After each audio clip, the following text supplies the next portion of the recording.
আমাদের সমাজে এই 15 শাবানের রাতকে কেন্দ্র করে কিছু বাড়াবাড়িও করা হয়। কিছু ভুলভ্রান্তির মাঝে তারা রাত্রি যাপন করে। যতটা কোরআন এবং হাদিসের নির্যাস থেকে জানা যায় যে তা মূলত কিছু দুর্বল হাদিসের উপরে ভিত্তি করে এটা প্রতিষ্ঠিত হয়েছে, যেটা পরিত্যাজ্য বা এটা ছেড়ে দেওয়াতেই কল্যাণ রয়েছে। প্লাস্টিকগুলো কি ছিঁড়ার ব্যবস্থা হয় নাই? তো এই যেগুলো ছিঁড়ার ব্যবস্থা হয় নাই, তো সময়ের উপরে ভিত্তি করে, যেহেতু সময় সাময়িকই খুতবা হয়ে থাকে, আজকে কয়েকটা বিষয় নিয়ে খুতবার প্রয়োজন রয়েছে। এক, শাবান মাস সেই সম্পর্কে, এবং 15 শাবান, লাইলাতুন নিসফে মিন শাবান, এই সম্পর্কে কিছু দিক নির্দেশনা রয়েছে। তেমনি বাংলা ভাষী হিসেবে বা বাংলাদেশি হিসেবে আমাদের ভৌগোলিক গণনাতে বাংলা মাস হিসেবে এটা হচ্ছে পহেলা ফাল্গুন সম্ভবত। তারপরে শিক্ষাগত দিক থেকে এই জাতি যখন বিভ্রান্ত হয়েছে, তখন এই বিভ্রান্তির একটা বড় দিক আজকে তারা উদযাপন করে যাচ্ছে। সেটা হচ্ছে যেটা ইহুদি নাসারাদের ধর্মে, বা ওদের ধর্মীয় বিষয় নয় এটা, বরং ওদের যারা একেবারেই বেদিন তাদের একটা রীতিনীতি যা তারা করে থাকে, এবং এটাকে দিবসে পরিবর্তন করেছে এবং নামকরণ করেছে ভ্যালেন্টাইন্স ডে। তো এই সম্পর্কেও কিছু ইঙ্গিত করাটা জরুরি। তো একাধিক বিষয় একসাথে, জানি না আমাদের সময় কতটা সাথ দেবে, তবে খুব সংক্ষিপ্ত পরিসরে এর কয়েকটা কথা আপনাদের কাছে পেশ করব।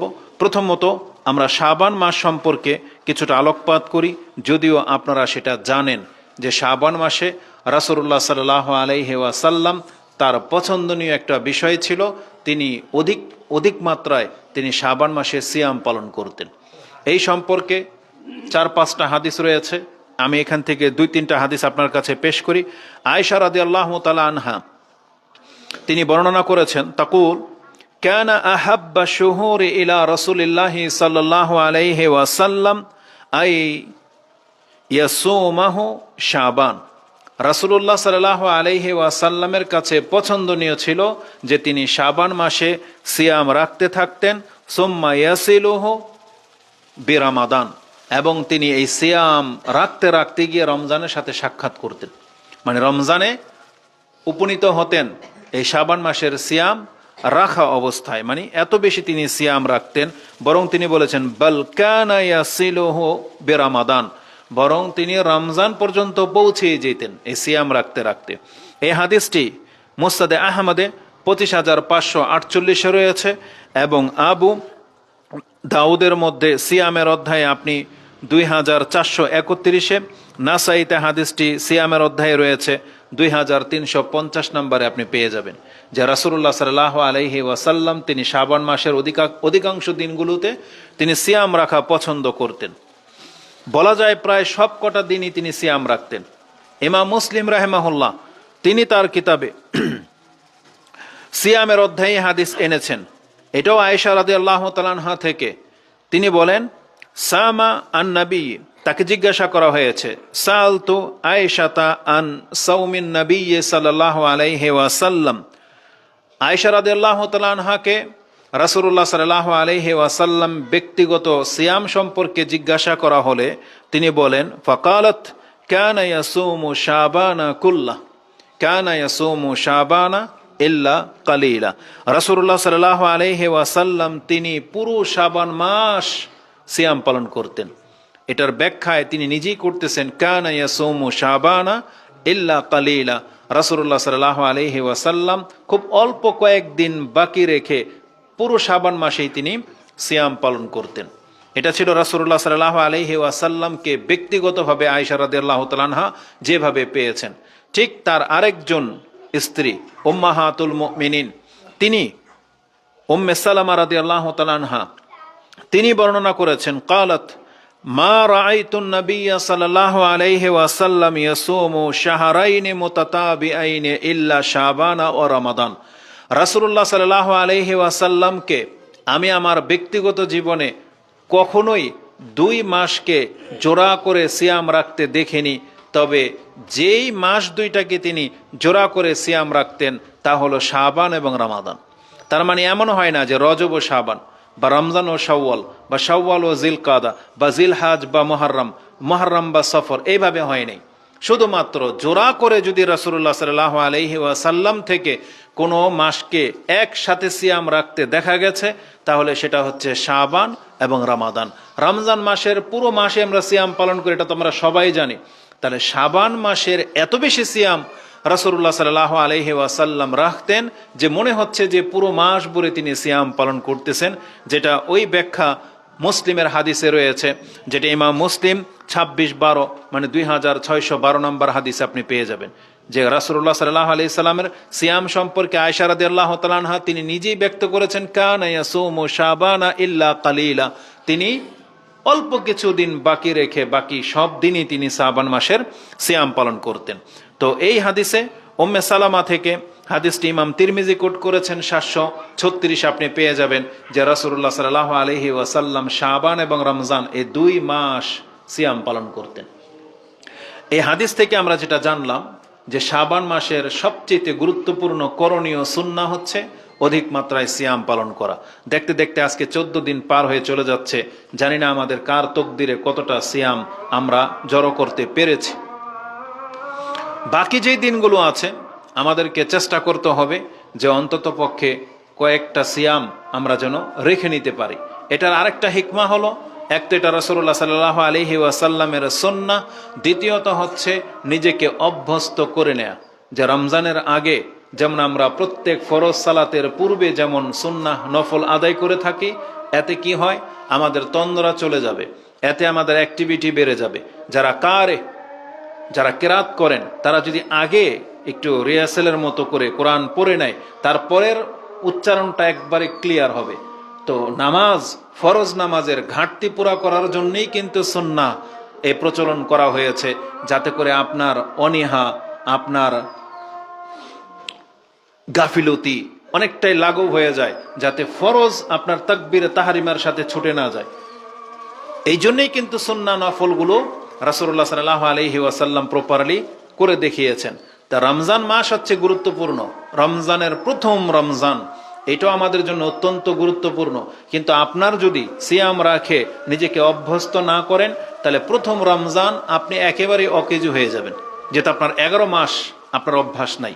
হঠাৎ করে প্রথম যেই দিন আপনি সিয়াম রাখবেন, দেখবেন আপনার শরীর নিস্তেজ হয়ে যাবে, আপনার পেটে গ্যাস জমে যাবে, কারো মাথা ঘোরাবে, কেউর মাথা ব্যথা করবে, দেখা যাবে সে অনেকে সিয়াম রাখতেই পারে না, ভেঙে পর্যন্ত দেয়। দ্বিতীয়ত হচ্ছে অনেকে আছে কষ্ট করে রাখে বটে, কিন্তু এ শুধুমাত্র সিয়ামটাই রাখে, কিন্তু অন্য কোনো নেকি দিয়ে সে নিজেকে আগে বাড়াতে পারে না। কারণ যেহেতু শারীরিকভাবে সে অসুস্থতা ফিল করে, সে চাইলেও 2 রাকাত সালাত বেশি পড়তে পারবে না, চাইলেই সে কোরআন পড়তে পারবে না, চাইলেই সে কারোর সাথে ভালো ব্যবহার করতে পারবে না, কারণ খিটখিটে মিজাজ হয়ে যাবে। এই জন্য আমাদেরকে কি করতে হবে, আগে থেকেই আমাদেরকে প্রস্তুতি গ্রহণ করা উচিত, অভ্যস্ত হয়ে যাওয়া উচিত। তৃতীয়ত আরেকটা কারণ হলো, আমাদের অনেকের মাঝে পাপের স্বভাব আছে।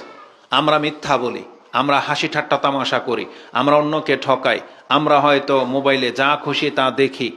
তাহলে এই আচরণটা রমজান মাসেও হয়ে যাবে। এই জন্য এখন থেকে যদি আমরা আমাদের লাগামটাকে টেনে না ধরি, তাহলে দেখা যাবে যে রমজানের ফরজ সিয়াম থাকা অবস্থায় আপনি মোবাইলে ওগুলোই দেখতেছেন যেটা আপনি আজকে দেখতেছেন। এটা ওইটাই যেটা আপনার সব সময়ের অভ্যাস হয়ে যাবে। আর তখন কিন্তু আপনার এই খাদ্য আর পানি ছেড়ে দেওয়া, এই সিয়াম আল্লাহ কিন্তু ছুঁড়ে ফেলে দিবেন। কারণ রাসূলুল্লাহ সাল্লাল্লাহু আলাইহি ওয়াসাল্লাম বলেই দিয়েছেন, লাইসা আসিয়ামু মিনাল আকলি ওয়াশ শুরবি ফাকাত ইন্নামা সিয়াম আল্লাগুই ওয়ার রাফাস, মিনাল লাগুই ওয়ার রাফাস। কারণ লাগো এবং রাফাস, নোংরামি, হাসি ঠাট্টা তামাশা, মিথ্যা, এগুলোকে ছেড়ে দেওয়ার নাম হচ্ছে সিয়াম। আর এটা হুট করে হবে না। এই জন্য আপনাকে আগে থেকেই অভ্যাস করে নিতে হবে, প্র্যাকটিস করে নিতে হবে যে আমি আর মোবাইলে এগুলো দেখব না, আমি আর মিথ্যা বলবো না, আমি এই বদ অভ্যাসগুলো ছেড়ে দিব। কোরআন পড়ার অভ্যাস নাই, এখন থেকে 1 পৃষ্ঠা করে পড়া শুরু করে দেন, চর্চা শুরু করে দেন, যাতে রমজানে আপনি পুরো কনফিডেন্সের সাথে বা অ্যাক্টিভিটির সাথে আপনি নিজেকে রমজানে পেশ করতে পারেন, কারণ এই রমজান আমাদের জন্য অত্যন্ত গুরুত্বপূর্ণ বিষয়। তো মুহাম্মদুর রাসূলুল্লাহ সাল্লাল্লাহু আলাইহি ওয়াসাল্লাম তিনি সিয়াম রেখে রেখে রমজানে পদার্পণ করতেন, এটা আমরা আপনাদের কাছে পেশ করলাম। এছাড়া এমনিতে নফল সিয়ামের অনেক মর্যাদা রয়েছে। সিয়াম কেউ যদি সিয়াম রাখে, এমনিতেই সিয়াম রাখে, তার অনেক মর্যাদা আছে, যে কথাগুলো আপনারা রমজান মাসে শুনতে পাবেন। একটা হাদিস শুধু আমি আপনাকে আজকে এখানে পেশ করি যে নফল সিয়াম রাখলে আপনার এর মর্যাদা কি হতে পারে। রাসূলুল্লাহ সাল্লাল্লাহু আলাইহি ওয়াসাল্লাম থেকে আলী ওয়ান আবি মালিক আল আশআরি, দুইজন সাহাবী থেকে এটা কোট করা হয়, কালা কালা নবী সাল্লাল্লাহু আলাইহি ওয়াসাল্লাম ইন্না ফিল জান্নাতি লা গুরাফ, নিশ্চয়ই জান্নাতে এমন একটা ঘর আছে, নিশ্চয়ই জান্নাতে এমন একটা ঘর আছে, তোরা যুহুরুহা মিন বুতুনিহা ওয়া বুতুনিহা মিন যুহুরিহা। ফাকালা আরব, ফাকামা আরব, একজন ব্যক্তি দাঁড়ালেন, ফাকালা লিমান হিয়া ইয়া রাসূলুল্লাহ, সেই ঘরটা কার, কার জন্য, যে যেই ঘরের ভিতর থেকে বাহির এবং বাহির থেকে ভিতর দেখা যায়। তার মানে একটা গ্লাস, আর জান্নাতের গ্লাস মানে দুনিয়ার কোনো গ্লাস না, কাচের ঘর, গ্লাস ফিটিং করা যে ইমারাতগুলো বানানো হয় তাতে দেখতে কত সুন্দর হয়, এটা আপনারা দুনিয়ার অনেক বিল্ডিংয়ে দেখেছেন। কিন্তু আল্লাহ সুবহানাহু ওয়া তাআলা আমাদেরকে জানিয়েছেন জান্নাতের যে গ্লাস, কাঁচ, এটা হবে রূপার। কিসের? জীবনে কোনদিন ভাবতে পারেন যে রূপাকে পলিশ করে ক্রিস্টাল বানানো যায়? এখন পর্যন্ত এই টেকনোলজি পৃথিবীর মানুষ আবিষ্কার করতে পারে নাই। তারা বালুকে গালিয়ে ক্রিস্টাল তো বানাতে পেরেছে, কিন্তু রূপাকে ক্রিস্টাল এখনো বানাইতে পারে নাই। স্টেনলেস স্টিলের রূপ দিতে পারবে, চকচক করবে রূপাকে, একবারে সিলভার, যেটা একদম চকচক সাদা হোয়াইট হয়ে যাবে। কিন্তু আপনি একটা রূপাকে এমন পলিশ করেছেন যে এই পার থেকে ওপার দেখা যাবে, এটা এখন পর্যন্ত কেউ চোখে দেখে নাই, কিন্তু জান্নাতে সেটা হবে। তো রাসূলুল্লাহ সাল্লাল্লাহু আলাইহি ওয়াসাল্লাম বলেছেন যে জান্নাতে এমন একটা ঘর আছে যার ভিতর থেকে বাহির, বাহির থেকে ভিতর দেখা যাবে। তার মানে আপনি এই ঘরের ভিতরে থাকা অবস্থায় জান্নাতের পুরো দৃশ্য অবলোকন করতে পারবেন, বাইরের সব কিছু দেখতে পাবেন, কে যাচ্ছে কোথাও, কি করতেছে সব। তখন আশ্চর্য হয়ে জিজ্ঞাসা করা হয়েছিল, লিমান হিয়া ইয়া রাসূলুল্লাহ, এমন ঘরের মালিক কে হবে? তখন রাসূলুল্লাহ সাল্লাল্লাহু আলাইহি ওয়াসাল্লাম কয়েকটা কথা বলেছেন, যাদের চরিত্র এমন তারা পেয়ে যাবে সেই ঘরের মালিক। বলা হয়েছিল আ'আদ্দাল্লাহু লিমান, আল্লাহ এটাকে প্রস্তুত করে রেখেছেন ওই ব্যক্তির জন্যে, মান আলানাল কালাম আও লিনুল কালাম, বা বলা হয়েছে চারটা শব্দ আসছে, আলানাল কালাম, লিনুল কালাম, বা আতিয়াবুল কালাম বা তিবুল কালাম, চারটাই আমি আপনার কাছে কোট করেছি। যার কথা হবে নরম বা যার কথা হবে মিষ্ট, মানে ভদ্র ভাষায় কথা বলে সবসময়, এটা তার চরিত্র। যার কথা হলো নরম, লিন মানে হচ্ছে একবারে নরম, তাইয়েব মানে হচ্ছে উত্তম, তার মানে যে উত্তম নরম ভাষায় কথা বলে, এটা যার স্বভাব, এটা একটা গুণ। বলা হয়েছে আলান আল কালাম মানে অত্যন্ত নমনীয় ভাষায় যে কথা বলতে পারে। তারপরে হয়েছে ওয়া আদামা সিয়াম, যেই ব্যক্তি দায়েমান মানে সিয়ামটাকে কন্টিনিউ রাখে, শুধু রমজান মাসের জন্য খাস না, প্রত্যেক মাসে কমপক্ষে সে 3টা সিয়াম রাখে, কমপক্ষে প্রত্যেক মাসে সে 3টা সিয়াম রাখে, মানে কোনো মাস তার সিয়াম ফাঁকা নাই। এমন হতে পারে কোনো সপ্তাহ তার সিয়াম ফাঁকা নাই, অন্তত পক্ষে যদি সপ্তাহে 2টা করেও সিয়ামও রাখে, সোমবার এবং বৃহস্পতিবার, তাহলে এই ব্যক্তি হচ্ছে আদামুস সালাম, আদামুস সিয়াম, যেই ব্যক্তি দায়েমান সিয়াম রেখে যাওয়া ব্যক্তি।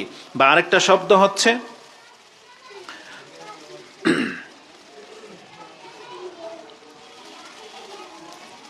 আদামুস সিয়াম ও তাবাস সিয়াম, মানে তাবা মানে হচ্ছে অনুসরণ করে, যেমন রমজানের পরে আবার শাওয়াল, শাওয়ালের আমরা 6টা সিয়াম রাখি, তারপরে আবার সিয়াম রাখবে, মুহররমের সিয়াম আসে, এইভাবে প্রত্যেক মাসে একের পর এক কোনো না কোনো কারণে সে সিয়াম রেখেই যায়। তো যেই ব্যক্তি নরম ভাষায় কথা বলে, যেই ব্যক্তির অভ্যাস হচ্ছে একের পর এক সিয়াম রাখে বা সিয়ামটাকে জারি রাখে,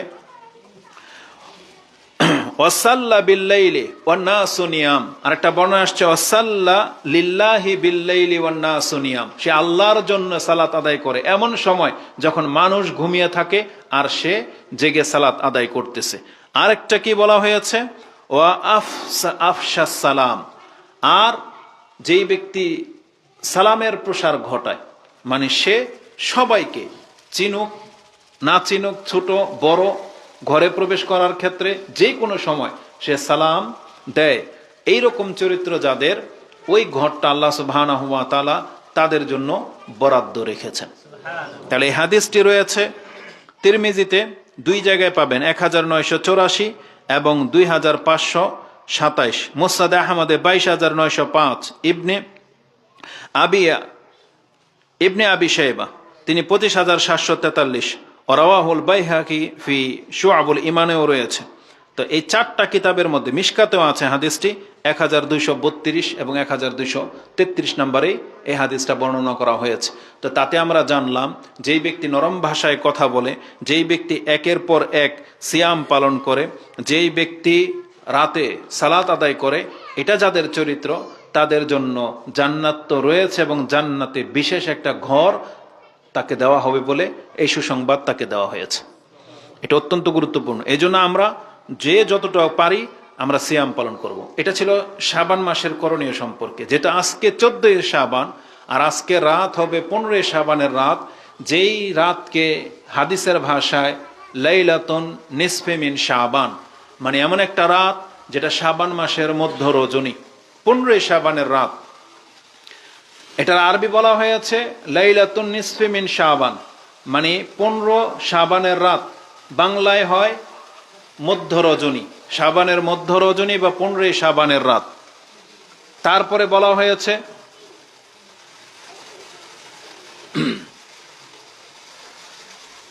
আরবির বাংলাটা এটাই, কিন্তু এই রাতটাকে আমাদের সমাজে ভিন্ন একটা নামে চিনে। তারা লাইলাতুন নিসফে মিন শাবান তো বলে না, বা 15 শাবানের রাত তো বলে না, বলে শবে বরাত। কি বলে? শবে বরাত। তো শব আল বারাত, এই 2টা শব্দই হচ্ছে ফার্সি। ফার্সিতে শব মানে হচ্ছে রাত, আর বারাত মানে হচ্ছে ভাগ্য। তাহলে ভাগ্য রজনী বলা হয়, এই 15 শাবানের রাতকে বলা হয় ভাগ্য রজনী। এই যে নাম শবে বরাত, এই সম্পর্কে যখন সালাফি আলেমগণ বলতেছেন এই নাম কোরআন হাদিসে নাই, এর জবাবে তারা কি যুক্তি পেশ করে জানেন? বলে, তো নামাজও তো কোরআনে নাই, নামাজ শব্দ কোরআনে আছে নাই, রোজাও তো নাই, তাহলে ফার্সি শব্দ তো, তাই বলে কি নামাজ নাই? তাই বলে কি রোজা নাই? এটা তাদের মানে যুক্তি। এখন আমাদের যুক্তি হবে, নামাজ শব্দটা কোরআনে নাই, কিন্তু সালাত তো আছে, আছে না?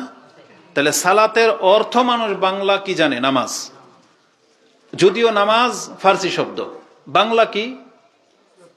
প্রার্থনা। প্রার্থনাই আমাদের বইগুলোতে লেখা হয়, ইংলিশে সম্ভবত প্রেয়ার বলে, তাই না? প্রার্থনা। তাহলে এটা একটা ট্রান্সলেট হয়। সিয়াম, এটার ফার্সি হচ্ছে রোজা, তো বাংলায় উপবাস, কিন্তু এটা হিন্দুরা ব্যবহার করে বিদায় বাংলা ভাষায় এই ইবাদতের কোনো শব্দ তারা ভালো হয়তো আমাদেরকে দিতে পারেনি, কিন্তু ওই রোজাটাই থেকে গেছে। তো রোজা যেটা, এটার মানে সিয়াম বোঝায়, এটার কোরআনে আছে, এটা আরবিটা আছে, আপনাকে প্রমাণ করতে হবে। তো শবে বরাতের আরবিটা কি? শবে বরাতের আরবি তো আর লাইলাতুন নিসফে মিন শাবান হইল না। হাদিসে আছে লাইলাতুন নিসফে মিন শাবান, তার বাংলা হবে এমন একটা রাত যেটা হচ্ছে শাবান মাসের 15 তারিখের রাত। কিন্তু আপনি শাবান মাসের 15 তারিখের রাত না বলে আপনি একটা গুণ ব্যবহার করতেছেন যে বরকতের রাত, বা বলতেছেন এটা হচ্ছে ভাগ্য রজনীর রাত। তাহলে ভাগ্য রজনীর রাত, এটার একটা আরবি তো হইতে হবে, সেটা কি? এটা আমাদেরকে দেখতে হবে। তাহলে এবার আমরা ট্রান্সলেট করব। সব মানে রাত, বাংলা ভাষায় রাত, তাহলে সবের আরবি কি? লাইল। এটা আমরা সবাই জানি যে রাতের আরবি কি? লাইল। ভাগ্য, ভাগ্যর ফার্সি তারা ব্যবহার করেছে বারাত। তাহলে আমরা যদি এটাকে আরবি করি তাহলে হবে কদর, তকদির। যেটা ভাগ্য মানে কি? কদর, তকদির। তাহলে ভাগ্য রজনী যদি বলেন আর এটাকে যদি আরবিকরণ করেন তাহলে এটার নাম হয় লাইলাতুল কদর। আর যখনই বলা হবে ভাগ্য রজনী হচ্ছে আরবিতে লাইলাতুল কদর, তাহলে লাইলাতুল কদর বলে তো একটা রাত আছেই, আমরা তো চিনি। বলেন তো সে রাতটা কোন রাত? মানে রমজান মাসে হয় নাকি শাবান মাসে হয়? তাইলে যখনই আপনি লাইলাতুল বরাত বলবেন, সবে বরাত বলবেন, এটার আরবি হলো লাইলাতুল কদর, যেটা হচ্ছে রমজান মাসে, এটা শাবান মাসে না। কিন্তু এই সূক্ষ্ম কথাটা, এই সাধারণ একটা কথা, এই মাথা মোটা নির্বুধরা বুঝে না। মানুষকে, জাতিটাকে একবারে পুরো উল্টাপাল্টা করে রেখে দিয়েছে। এরা দলিলও বোঝে না, যুক্তিও বোঝে না। মানে আমার খুঁটা গাঁটছে তো গাঁটছেই, আমার বাপ দাদা যেটা করে গেছে তো করে গেছে, এটা ভুল হইলো আমার, সঠিক হইলো আমার। এইভাবে তারা জাতিকে বিভ্রান্ত করার চেষ্টা করে। বলে আরে নামাজ তো আরবিতে নাই, কোরআনে নাই নামাজ, তা সালাত তো আছে। তা আমরা তো এই কথাই বলতেছি, কিন্তু লাইলাতুন নিসফে মিন শাবান এটার বাংলা কি ভাগ্য রজনী হইল? এটার বাংলা তো হইল শাবান মাসের 15 তারিখের রাত। তাহলে এটা এমন খাস কি?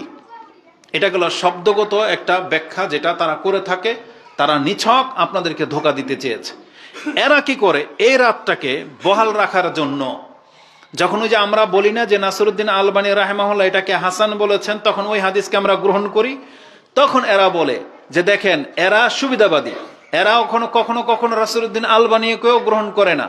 এই 15 শাবানের রাতকে নাসিরউদ্দিন আলবানী সহি বলেছেন, কিন্তু এই ওয়াহাবিরা, এই মানে লামাজাবিরা এই ক্ষেত্রে নাসিরউদ্দিন আলবানী কেউ মানে না। বরং আমি আপনাকে প্রমাণ করে দেব, বরং এরা হলো সুবিধাবাদী। এরা নিজেরাই কিন্তু নাসিরউদ্দিন আলবানীকে গালি দেয় এবং বলে যে উনি এই এত বছর পরে এসে ঘড়ির মেকানিক হয়ে এসে সে এখন হাদিসকে, রাসূলের হাদিসকে জাল বলে, অপবাদ দেয়। আবার এরাই আবার এই শবে বরাতকে প্রতিষ্ঠিত করার জন্য তখন নাসিরউদ্দিন আলবানীর ওই হাসানকৃত হাদিস দিয়ে আবার দলিল দেয়, তখন আবার ওনাদের ইমাম হয়ে যায়। বুঝেন না? অথচ এরা কিন্তু নাসিরউদ্দিন আলবানীকে গালি দেয়, এটা আপনারা সবাই জানেন। তো আসুন, এদের যে যুক্তিগুলো দেয়, আমরা তো 3টা যুক্তি পেশ করব, কারণ জুমার খুতবা তো অত লম্বা ডিটেলস আলোচনা করার সময় এটা না, বরং তাদের ভুলগুলোকে আপনাকে জানতে হবে। তারা যেই হাদিস বা আমরা যেটাকে মেনেই নিয়েছি যে হ্যাঁ এই 15 শাবানের রাতের একটা বিশেষ ফজিলত আল্লাহ সুবহানাহু ওয়া তাআলা যদি রেখে থাকেন, এটা আমরা মেনেই নিলাম। কারণ রাসূলুল্লাহ সাল্লাল্লাহু আলাইহি ওয়াসাল্লাম থেকে বর্ণিত কোনো হাদিস যদি হাসানের মান পেয়ে যায়, তাহলে আমরা সেটাকে গ্রহণযোগ্যতা বলে স্বীকার করি। তাহলে এই হাদিসকে যেহেতু নাসিরউদ্দিন আলবানী হাসান দরজা দিয়েছেন, তার মানে গ্রহণযোগ্যতায় পৌঁছেছে বলে দাবি করেছেন। আপনার কথার সাথে আমরা একমত, মেনেই নিলাম। কি আছে এই হাদিস? সে হাদিসটি 2টা কিতাব থেকে, যেটাতে আপনি খুঁজে পাবেন। এক হচ্ছে সহিহ ইবনে খুজাইমা, ইবনে হিব্বান এবং ইবনে মাজা থেকে আমি আপনাকে কোট করব। ইবনে মাজাতে আবু মুসা আশআরী রাদিয়াল্লাহু তাআলা আনহু থেকে বর্ণনা করা হয়েছে, আন রাসূলুল্লাহ সাল্লাল্লাহু আলাইহি ওয়াসাল্লাম ক্বালা ইন্নাল্লাহা লা ইয়াত্তালিউ ফি লাইলাতিন নিসফি মিন শাবান, নিশ্চয় আল্লাহ সুবহানাহু ওয়া তাআলা শাবান মাসের 15 তারিখের রাতে তিনি তাকান। ইন্নাল্লাহা লা ইয়াত্তালিউ, অবশ্যই আল্লাহ উকি দেয়। ইত্তালা মানে হচ্ছে দেখা। যেমন রাসূলুল্লাহ সাল্লাল্লাহু আলাইহি ওয়াসাল্লাম বলেছেন, ইত্তালাতু আন-নার ফারাআইতু আকসারা আহলাহা আন-নিসাই, যে আমি জাহান্নামে উকি দিয়ে দেখেছি, সেখানে আমি অধিকাংশ মহিলাদেরকে দেখেছি। ওয়াত্তালাতুল জান্নাহ, আমি জান্নাতে উকি দিয়ে দেখেছি, জান্নাতের দিকে তাকিয়ে দেখেছি। ফাআকসারা আহলাহা আল ফুকারাই আও কামা ক্বালা রাসূলুল্লাহ সাল্লাল্লাহু আলাইহি ওয়াসাল্লাম, যে রাসূলুল্লাহ সাল্লাল্লাহু আলাইহি ওয়াসাল্লাম তিনি জান্নাতে উকি মেরে দেখেছেন। এটা উকি মারার কথা আছে, মানে ধরেন ওখানে এভাবে দেখেছেন। তা আল্লাহ সুবহানাহু ওয়া তাআলা যেভাবে তার শান, যেভাবে তার মান, তিনি সেইভাবে তাকান। ইন্নাল্লাহা লা ইয়াত্তালিউ লাইলাতিন নিসফি মিন শাবান। তারপরে কি করেন? ফায়াগফিরু লিজামিই খালকিহি, আল্লাহ তিনি তার সমস্ত সৃষ্টিকে ক্ষমা করে দেন। কি করেন? সমস্ত সৃষ্টিকে ক্ষমা করে দেন। ইল্লা লি মুশরিকিন আও মুশাহিনিন, তিনি 2 শ্রেণীর মানুষকে ক্ষমা করেন না। কারা? যারা শিরিক করে এবং যারা বিদ্বেষ রাখে। মুশাহিন 2 শ্রেণীর মানুষকে ক্ষমা করা হয় না। আর পৃথিবীতে জেনে নেন, মুশরিক তো আছেই, অধিকাংশ মুসলিম ইসলামের দাবিদার, আল্লাহর প্রতি ঈমান আনা সত্ত্বেও তারা মুশরিক।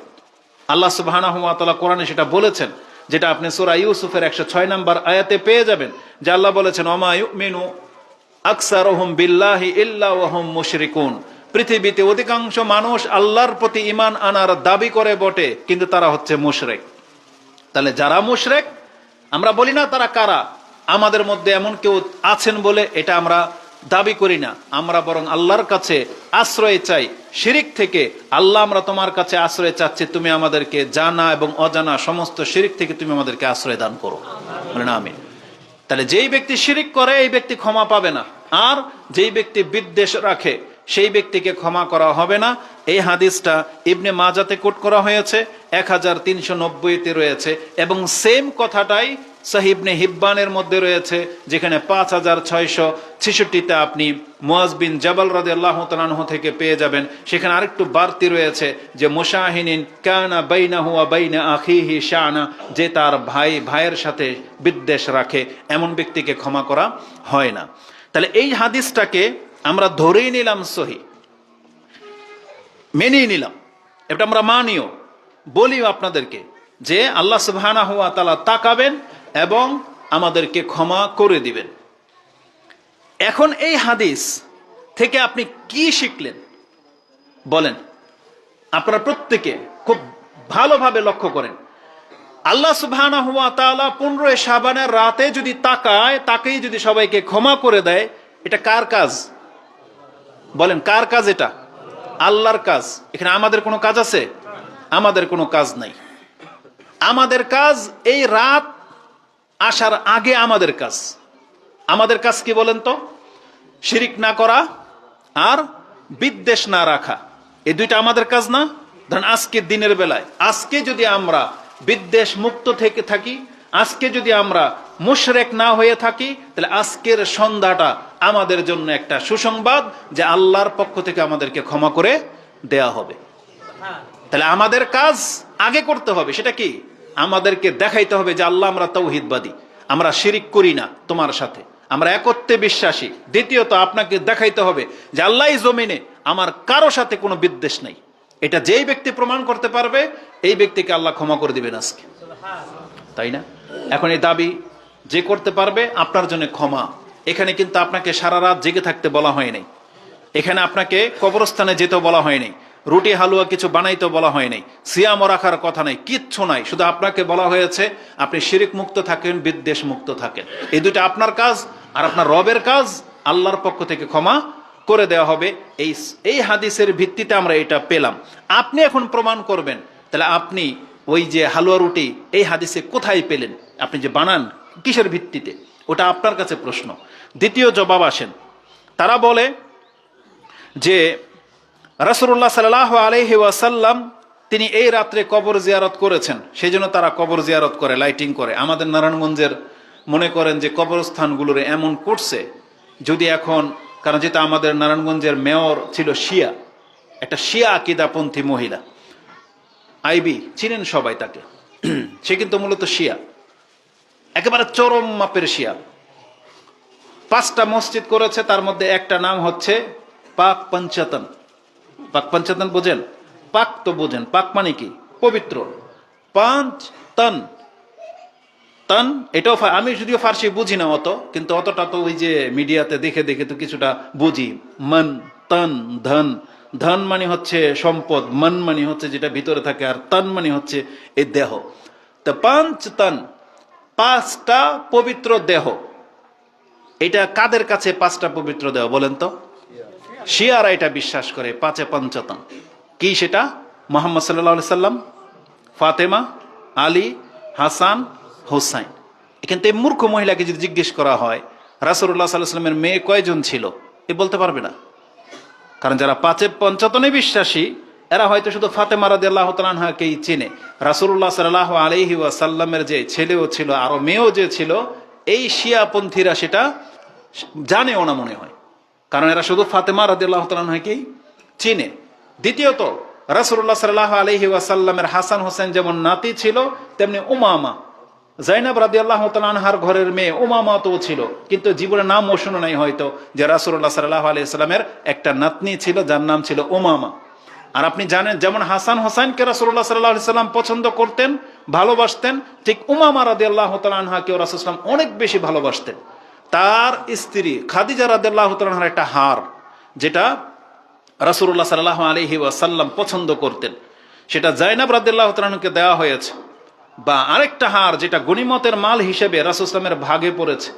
সবাই ভাবছে যে হারটা হয়তো আয়েশা রাদিয়াল্লাহু তাআলা আনহাকে দেবে, কারণ তিনি সবচেয়ে বেশি পছন্দ করেন আয়েশা রাদিয়াল্লাহু তাআলা আনহাকে। কেউ কেউ হয়তো ভেবেছিলেন যে না, ফাতেমাকেই দেবে, কিন্তু রাসূলুল্লাহ সাল্লাল্লাহু আলাইহি সাল্লাম সেই হারটা তার নাতনি উমামাকে দিয়েছিলেন। কতটা মহব্বত করেন এই উমামা! তিনিও যখন নামাজে হেঁটে রাসূল সাল্লামের কাছে আসতেন, রাসূল সাল্লাল্লাহু আলাইহি ওয়াসাল্লাম মিম্বর থেকে নেমে গিয়ে এই উমামাকে কোলে নিয়ে তারপরে খুতবায় উঠেছেন।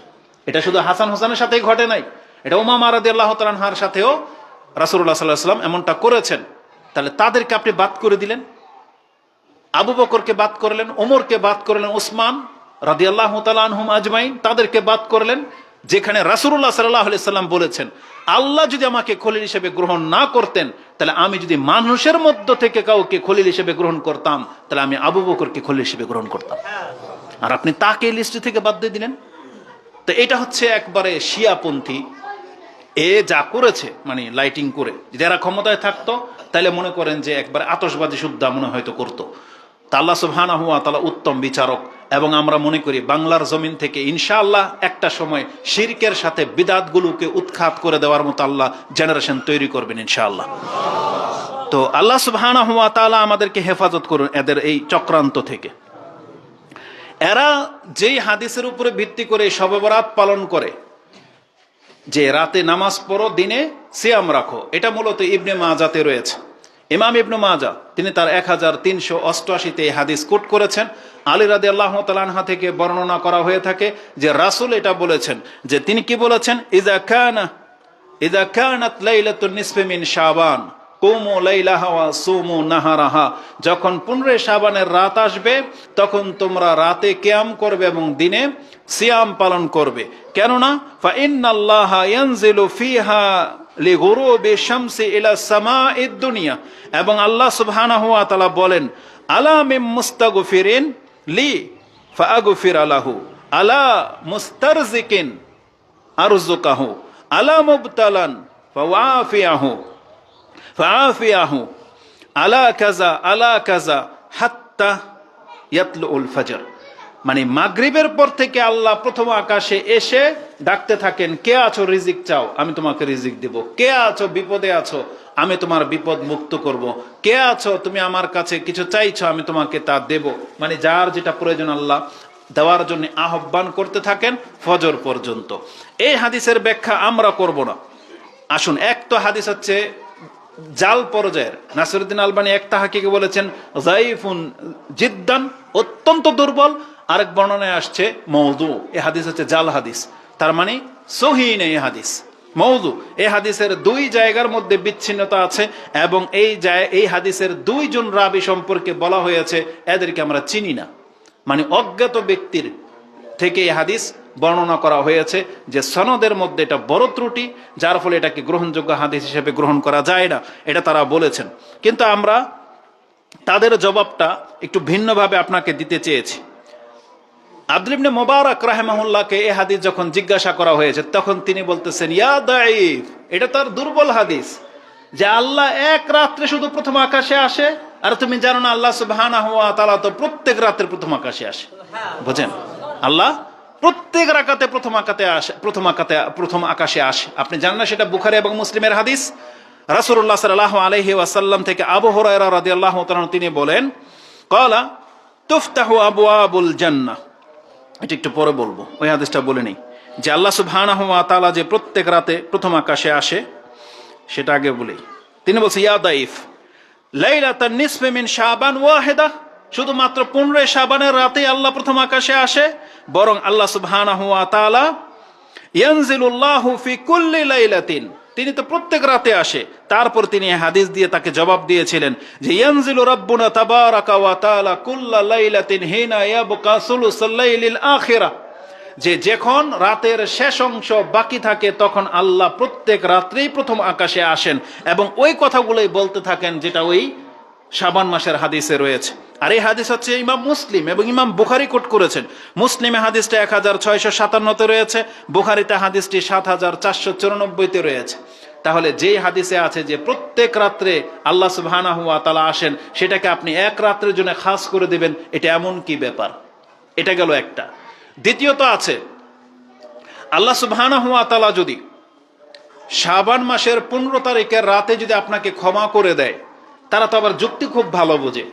তারা কি যুক্তি দিতে পারে তার একটা যুক্তি আমি বলি। যেমন রাসূলুল্লাহ সাল্লাল্লাহু আলাইহি ওয়াসাল্লামকে জিজ্ঞাসা করা হয়েছে, আয়েশা রাদিয়াল্লাহু তাআলা আনহা তিনি বলেন যে লিমা তাসনা ইয়া রাসূলুল্লাহ, আপনি এমনটা কেন করেন? কারণ রাসূল যখন দাঁড়াতেন, ইযা কামা মিনাল লাইলি হাত্তা তাতাফাত্তারা কাদামাহু, তার পা ফুলে যেত, বালিশ হয়ে যেত। তাকে জিজ্ঞাসা করা হয়েছে, কাদ গাফারাল্লাহু লাকা মা তাকাদ্দামা মিন যামবিকা ওয়া মা তাআখার, ইয়া রাসূলুল্লাহ, আপনার আগের পরের সব গুনাহ তো আল্লাহ মাফ করে দিয়েছেন, তাহলে আপনি কেন এত লম্বা সময় কষ্ট করে নামাজ পড়ে পা ফুলিয়ে দিচ্ছেন? তখন রাসূল কি বলেছেন? আফালা উহিব্বু আন আকুনা আবদান শাকুরা, যে আল্লাহ আমার সমস্ত পাপকে মাফ করে দিয়েছেন, তাহলে আমি কি শুকরগুজার বান্দা প্রমাণ করব না? এই জন্য আমি সারা রাত ভরে ভাবে সালাত আদায় করি। এটা যে শুকরিয়া স্বরূপ। হাদিস বুখারীতে আছে, মুসলিমে আছে। তাহলে এরাও হয়তো ওই যুক্তি পেশ করবে, আল্লাহ যেহেতু তার পক্ষ থেকে আমাদেরকে ওই রাত্রে ক্ষমা করে দেয়, তাহলে এই রাত্রে যদি আমরা জেগে থাকি তাহলে দোষ কি? যুক্তিটা খুব চমৎকার, তাই না? আসুন তাদের যুক্তি আমরাও জানি, তাদেরকে আমরা আরেকটা যুক্তি দিই। এটা অত্যন্ত চমৎকার একটা ব্যাপার। যেই দাবিটা আপনি করলেন এক রাত সম্পর্কে, এই শবে বরাতের রাতে, আমি আপনাকে যদি প্রমাণ করে দিতে পারি যে ওই একই কাজ আল্লাহ প্রত্যেক সোমবার আর প্রত্যেক বৃহস্পতিবার দিন করে থাকে, বলেন জানেন কিনা সেটা? রাসূলুল্লাহ সাল্লাল্লাহু আলাইহি ওয়াসাল্লাম থেকে ইমাম মুসলিম হাদিস কোট করেছেন যে তিনি বলেছেন, তুফতাহু আবওয়াবুস সামা, আকাশের দরজাগুলো খুলে যায়, তুরাদু আমালুন নাস ইয়াউমাল ইসনাইনি ওয়া ইয়াউমাল খামিস। রাসূলুল্লাহ সাল্লাল্লাহু আলাইহি ওয়াসাল্লাম বলেছেন, প্রত্যেক সোমবার প্রত্যেক বৃহস্পতিবার আকাশের দরজা খুলে যায়, আল্লাহর কাছে আমলগুলো পেশ করা হয় এবং আল্লাহ সুবহানাহু ওয়া তাআলা সমস্ত বান্দাকে ক্ষমা করে দেন। কাদেরকে? লিকুল্লি আবদিন লা ইউশরিকু বিল্লাহি শাইআন, আল্লাহ ওই প্রত্যেক ব্যক্তিকে ক্ষমা করে দেন যারা আল্লাহর সাথে শিরিক করে না। ওইটাই না আছে যে ইন্নাল্লাহা লা ইয়াত্তালিউ লাইলাতান নিসফি মিন শাবান ফায়াগফিরু জামিআ খালকিহি ইল্লা মুশরিকিন আও মুশাহিনিন। এই কথাটা এই প্রত্যেক সোমবার আর বৃহস্পতিবার দিনের ক্ষেত্রেও আছে। হাদিস মুসলিম থেকে নিয়ে নেন 6438 এবং মিশকাতে হাদিসটি 5029 এবং 5030 রয়েছে। তাহলে রাসূলুল্লাহ সাল্লাল্লাহু আলাইহি ওয়াসাল্লাম বলতেছেন যে যারা শিরিক করে না তাদেরকে প্রত্যেক সোমবার প্রত্যেক বৃহস্পতিবার দিন ক্ষমা করা হয়। এবং কাদেরকে ক্ষমা করা হয়? আল্লাহ বলেন ফায়ুকাল, ফেরেশতাদেরকে বলা হয় আনজিরু হাযাইনি হাত্তা ইয়াস্তালিহা, এই দুই ব্যক্তিকে ছেড়ে দাও যতক্ষণ পর্যন্ত তারা মিলমিশ না হয়ে যাচ্ছে। একে যদি অন্যকে ক্ষমা না করা হয়, একেও ক্ষমা করা হবে না। ওই যে একই কথা, যেই ব্যক্তি বিদ্বেষ রাখে তাকে ক্ষমা করা হয় না। তার মানে যেই ব্যক্তি শিরিক মুক্ত, যেই ব্যক্তি বিদ্বেষ মুক্ত, তাদেরকে প্রত্যেক সোমবার প্রত্যেক বৃহস্পতিবার ক্ষমা করে দেওয়া হয়। তাহলে সোমবার আর বৃহস্পতিবার যখন ক্ষমা করে দেওয়া হয়, এবার আপনারা তো প্রমাণ করে দেখান তো। এদিকে এদিকে তাকান, এটা কিন্তু জুমার খুতবা চলতেছে, কি সমস্যা? এইদিকে এদিকে তাকান, যেটা কিছু করতে হবে এটা বলতে হবে, এটা আমি বলবো। তাহলে আপনি বলতেছেন যে 15 শাবানের রাতে আল্লাহ ক্ষমা করে দেয় বিদায় আমরা রাত জেগে থাকি, কোনো অপরাধ না। আমি যদি এখন আপনাদেরকে বলি, তাহলে ওই কাজটা মুসলিমের হাদিস দিয়ে যেটা প্রমাণিত, তা সোমবার দিন আপনি রাত জাগেন না কেন? বৃহস্পতিবার দিন আপনি রাত জাগেন না কেন? শবে বরাতের রাতে যে কাজগুলো আপনি করেন, তাহলে সোমবার বৃহস্পতিবার দিন আপনি সেটা কেন করেন না? এটা হচ্ছে আপনাদের কাছে প্রশ্ন। কেন? কারণ তখন মজা লাগা ছুটে যাবে। যেমন রাসূলুল্লাহ সাল্লাল্লাহু আলাইহি ওয়াসাল্লাম সুন্নাহ পালন করতে একটু কষ্ট হয়, তাই না? যেমন রাসূলুল্লাহ সাল্লাল্লাহু আলাইহি ওয়াসাল্লামের এরা একদিন জন্মদিবস পালন করে, একদিন, অথচ রাসূলুল্লাহ সাল্লাল্লাহু আলাইহি ওয়াসাল্লাম তিনি বছরে 52 দিন জন্মদিন পালন করতেন। 52 দিন। বছরে কয়দিন পালন করতেন? 52 দিন। কারণ বছরে সোমবার কয়টা আসে? জুমার দিন যেমন 52টা আসে, সোমবার দিনও 52টাকে 53টা আসে, তাই না? তাহলে আপনি একদিন পালন করবেন মানে রাসূল তো জন্মদিন 52 দিন পালন করতো বছরে, আপনি করে দেখান। ও তখন আপনার হাওয়া বেরিয়ে যাবে, কারণ তখন আর এত মজা লাগবে না। এই জন্য আপনারা সিয়াম তো রাখেন না, ওই ফুল দিয়ে ওই পীরকে সাজিয়ে নিয়ে এসে তখন একদিন মিলাদ পরে জিলাপি খায়, ঢোল ডাল তবলা বাজিয়ে তারা জন্মদিন পালন করে। অথচ রাসূলুল্লাহ সাল্লাল্লাহু আলাইহি ওয়াসাল্লামের সুন্নাহ হলো তিনি জন্মদিন পালন করতেন সিয়াম রেখে। তাকে জিজ্ঞাসা করা হয়েছে, সুয়েলা রাসূলুল্লাহ সাল্লাল্লাহু আলাইহি ওয়াসাল্লাম আস-সাওমুল ইসনাইন, সোমবার দিন আপনি কেন সিয়াম রাখেন?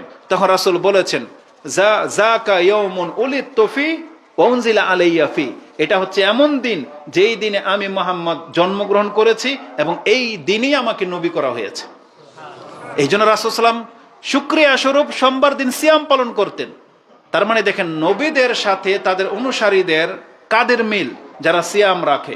কিন্তু যারা ভণ্ড, যারা প্রতারক, যারা মিথ্যুক, তারা নবীদের আদর্শকে নেয় না, তারা ভিন্ন কিছু নাই। যেমন আপনাকে এটা সংকেত দিয়ে দিই, মূসা আলাইহিস সালাম মুহররমের যেই তারিখে বিজয় লাভ করেছিলেন, ফেরাউনকে যে ডুবিয়েছিলেন, মূসা আলাইহিস সালাম সেই দিনটাতে কিভাবে শুকরিয়া আদায় করতেন বলেন? কারো জানা থাকলে বলেন। সিয়াম পালন করতেন। কিন্তু পরবর্তী ইহুদিরা কি করেছিল?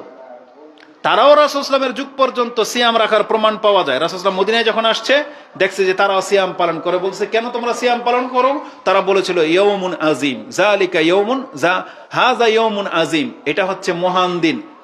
নাজ্জাল্লাহু মূসা ওয়া কাওমা ফাসামা মূসা শুকরান লিল্লাহ ওয়া নাহনু নাসুম, মূসা আলাইহিস সালাম শুকরিয়া স্বরূপ সিয়াম পালন করেছিল, তাই আমরাও সিয়াম পালন করি। রাসূল বলছে না, তোমাদের চাইতে আমরা বেশি হক রাখি। এজন্য রাসূল নিজেও সিয়াম পালন করেছেন, আমাদেরকেও সিয়াম পালন করতে বলেছেন। তাহলে আল্লাহর শুকরিয়া আদায় করার উত্তম মাধ্যম হচ্ছে সিয়াম পালন করা, নাকি সেটাকে ঢোল তবলা বাজানো। তাহলে এই ভণ্ডারা ওটা নিয়েছে। তাহলে প্রকৃত অর্থে তারা মূলত কোরআন এবং সুন্নাহর অনুসারী না, তারা ইত্তেবাউল হাওয়া, তাদের বিবেক প্রসূত যা চায় তারা সেটাকে ফলো করে চলে। তো এই যে হাদিসগুলো বিদ্যমান থাকা সত্ত্বেও তারা শুধু একটা রাতকে নিয়ে এত বেশি বাড়াবাড়ি করে, যেটা আপনাকে কোন দিক থেকে বুঝাবো।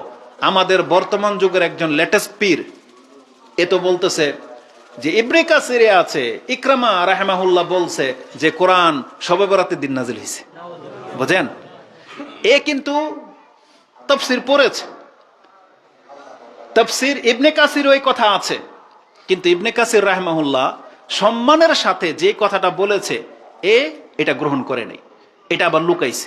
এটা ইহুদিদের চরিত্র, যে আপনি এক লাইন পড়লেন তা দ্বিতীয় লাইন নেবেন না। আমি যখন এখান থেকে কোট করব, তাহলে আপনি এক লাইন পড়লে এর নিচে যে এই সম্পর্কে ব্যাখ্যা করা আছে, এই কথাটার সত্য কি মিথ্যা এটা বলা আছে, সেটা আপনি নেবেন না। আমরা তো আসলে যুক্তি দেই না, এরাই এদের কাছ থেকে শিখি। ওই যে বলতেছে যে ডাক্তারি বই পাইছে, তো বলতেছে যে পেট ফুলা রুগীর লোহা গরম করে পাছায় ছ্যাক লাগাইতে হবে, কিন্তু পিসটা উল্টায় নাই, এখানেই শেষ, তার পড়ালেখা শেষ। ঠিকই সেই কাজটা করছে, এখন রুগীর অবস্থা খুব খারাপ। পরে আবার বই খুললা পিসটা উল্টায় দেখে রুগী যদি গবাদি পশু হয়। বুঝেন? তো এই কথাটা না পড়ে যখন ও লোহা গরম করে লাগিয়ে দিয়েছে, এখন তো বুঝিনি রেজাল্টটা কি হইতে পারে। তো এরা হচ্ছে ওই টাইপের লোক। এরা ইবনে কাসির থেকে নিয়েছে কথা সত্য যে ইকরামা রাহিমাহুল্লাহর একটা মত আছে, যে তার মত যে কোরআন নাজিল হয়েছে শাবান মাস, এটা তার মত। কিন্তু এই মতকে পেশ করে ইবনে কাসির রাহিমাহুল্লাহ কি মন্তব্য করেছেন সেটা একটু শুনেন। অনেক লম্বা হয়ে যাবে কথা আজকে, তো আরেকটা ফাইল থেকে দেখায় আপনাকে। আপনি কি কথা বোঝেন?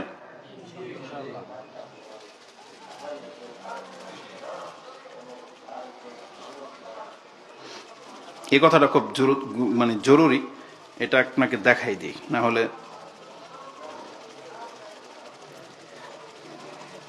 সুবহানাল্লাহ কোথায় গেল?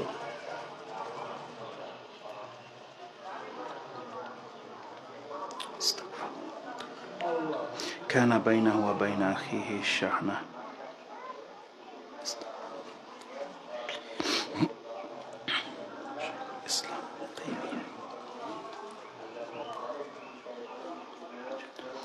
فخرج أطلبه 5 নাম্বার পর্বে আছে। সবই পড়াচ্ছ।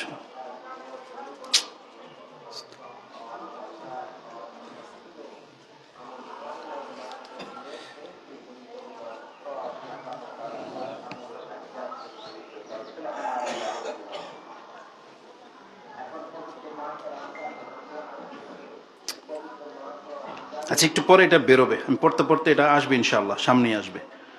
তো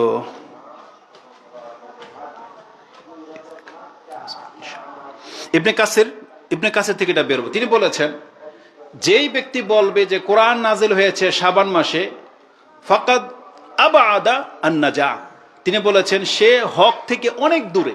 কি বলেছেন ভাষাটা? ফাকাদ আবাদা আন-নাজা, তিনি নাজাত মানে সঠিক মন্তব্য করা থেকে অনেক দূরে অবস্থান করতেছেন। কেন? কারণ আল্লাহ সুবহানাহু ওয়া তাআলা আমাদেরকে কোরআন দিয়ে জানিয়ে দিয়েছেন যে কোরআন কোন মাসে নাজিল হয়েছে। কোন মাসে নাজিল হয়েছে কোরআন? কারণ আল্লাহ নিজেই বলেছেন শাহরু রমাদান আল্লাযী উনজিলা ফীহিল কোরআন, যে কোরআন নাজিল হয়েছে রমজান মাসে। তো ইকরিমা রাহিমাহুল্লাহর একটা মত, এটা কেউ কেউ বলেছে, এটা ইমাম ইবনে কাসির এটা তার মতকে সাব্যস্ত করে নাই, বরং বলা হয়েছে তার সম্পর্কে বলা হয় যে ইকরিমা রাহিমাহুল্লাহ এই মত বলতেন, কিন্তু তিনি বলেছেন যেই ব্যক্তি এটা বলবে সে হক থেকে অনেকটা দূরে, মানে সে হকের ধারে প্রান্ত আসতে পারে নাই। কারণ যেখানে কোরআন বলে দিয়েছে আমাদেরকে যে কোরআন নাজিল হয়েছে কোন মাসে? রমজান মাসে। আর যে রাত্রে কোরআন নাজিল হয়েছে ওটাই কি? কদরের রাত, ভাগ্য রজনীর রাত, ওটাই হচ্ছে ভাগ্য রজনীর রাত। ইমাম কুরতুবী রাহিমাহুল্লাহ তিনি তার তাফসিরে 4টা কথা বলেছেন, যেটা আপনি সূরা দুখান 4 নম্বর আয়াতের ব্যাখ্যাতে আপনি পেয়ে যাবেন, যেখানে আল্লাহ বলেছেন ইন্না আনজালনাহু ফি লাইলাতিন মুবারাকা ইন্না কুন্না মুনজিরিন। আল্লাহ সুবহানাহু ওয়া তাআলা বলেছেন আমি এই কোরআনকে নাজিল করেছি এক বরকতময় রাতে। এই যে দেখেন, এক বরকতময় রাতে। আমি আশ্চর্য হয়ে গেছি, আপনি ওই মাযহাবিদের এই বক্তব্যগুলো দেখেন চ্যানেল আয়ের মধ্যে, এটিএন বাংলার মধ্যে, তাদের যে কথাগুলো আছে তাতে মিলিয়ে দেখবেন, তারা এই সূরা দুখানের একটা আয়াতের এই টুকরাটা বলে ইন্না আনজালনাহু ফি লাইলাতিন মুবারাকা। এই যে দেখছেন লাইলাতুল মুবারাকা মানে বরকতময় রাত, কোনটা? বলতে শবে বরাত। এই যে বরকতময় রাত আল্লাহ বলল, কিন্তু এখানে আলোচনা কিসের চলতেছে? কোরআন নাজিল হওয়ার।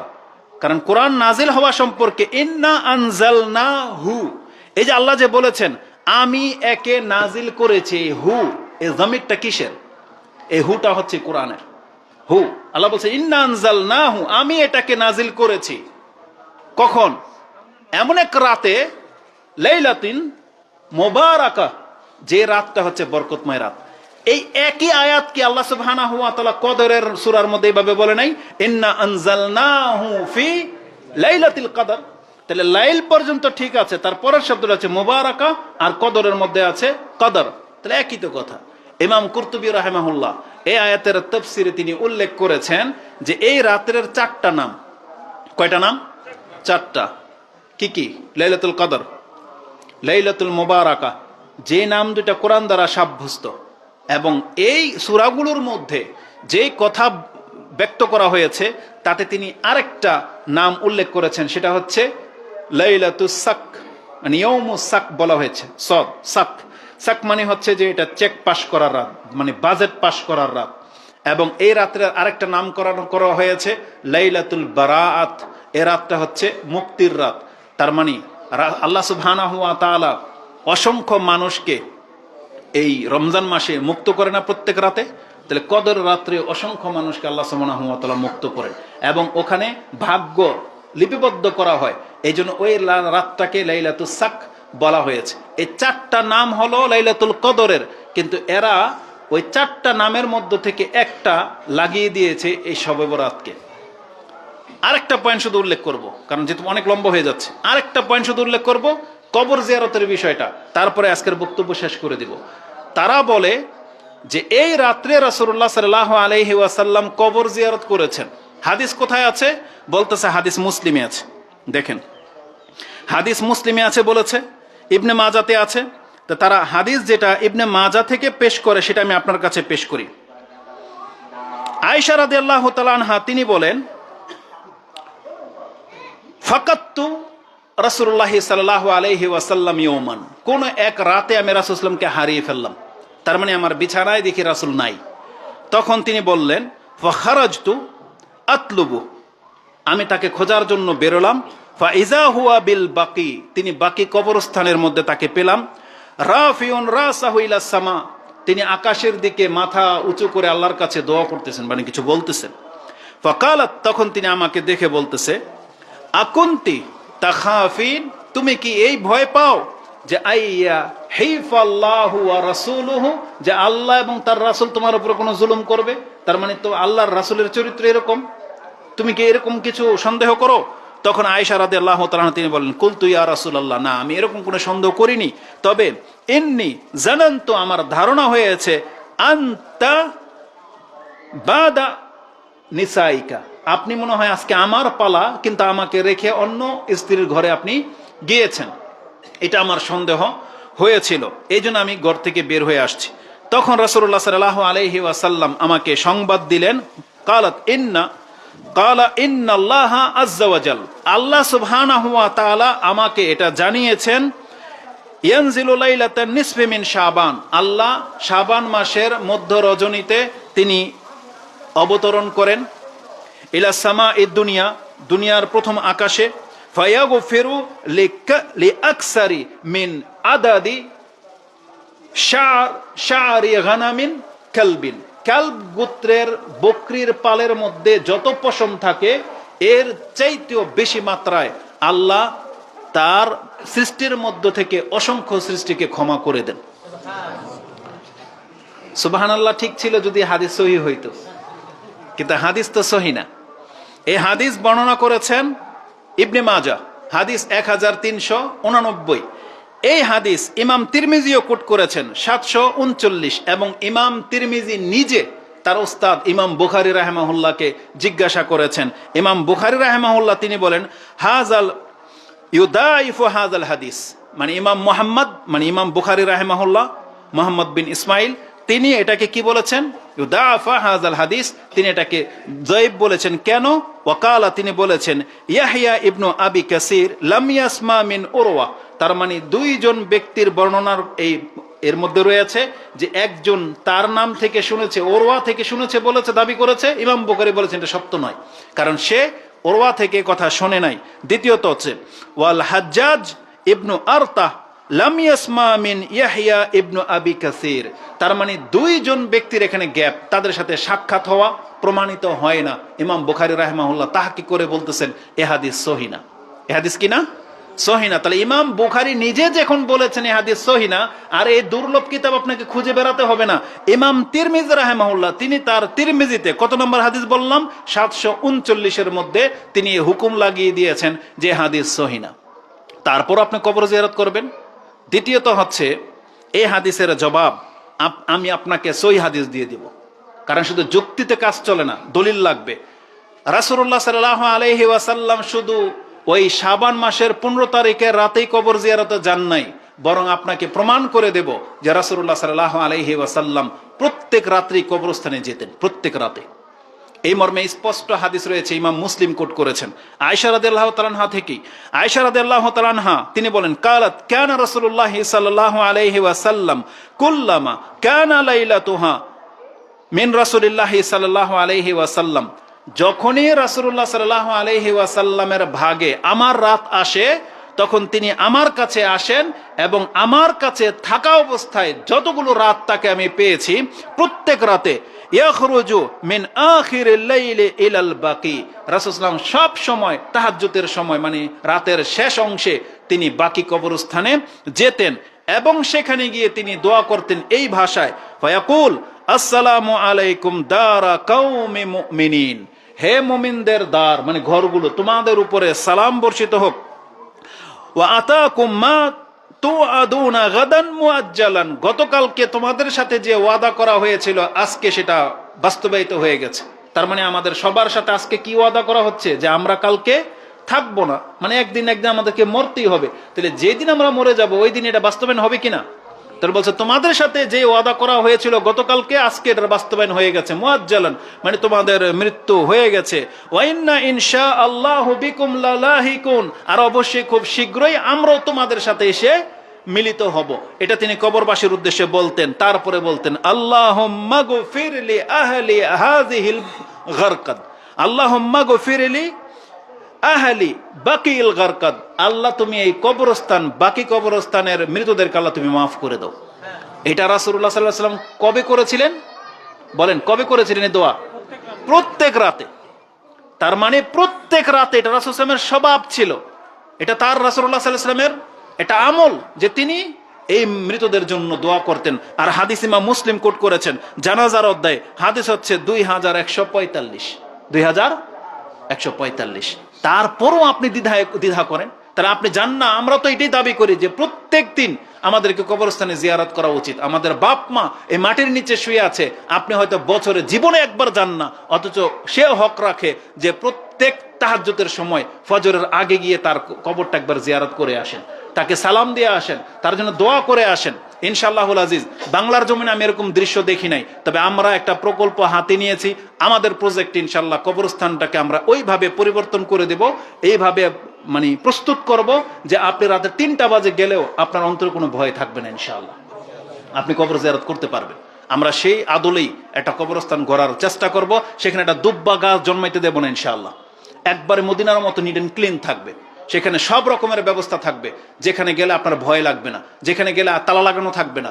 আপনি আপনার বাপ মার যদি থেকে থাকে কবর, সেখানে জিয়ারত করতে পারবেন। এটা হইতে হবে, কারণ কবর জিয়ারতের সুন্নত তরিকাই হইল রাতের শেষ অংশে গিয়ে জিয়ারত করা, যেটা রাসূলুল্লাহ সাল্লাল্লাহু আলাইহি ওয়াসাল্লামের প্রতিদিনের আমলে পাওয়া যায়। কিন্তু আমরা এই হতভাগা মুসলিম যারা তাদের হুজুরদের কারণে গুমরা হয়েছে, তারা যায় কবরস্থান জিয়ারত করতে ঈদের দিন সকালে। কবে যায়? ঈদের দিন সকালে, ওই জুমার দিন বিকালে, অথচ যেই সম্পর্কে কোনো বর্ণনা পাওয়া যায় না।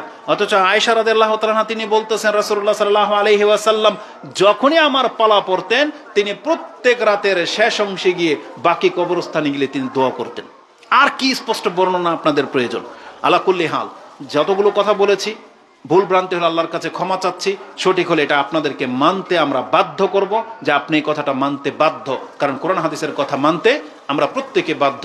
আকুলু লিকাউলি হাযা আস্তাগফিরুল্লাহ লি ওয়া লাকুম ওয়া লিসাইরিল মুসলিমিন ফাস্তাগফিরু ইন্নাহু হুয়াল গফুরুর রহিম।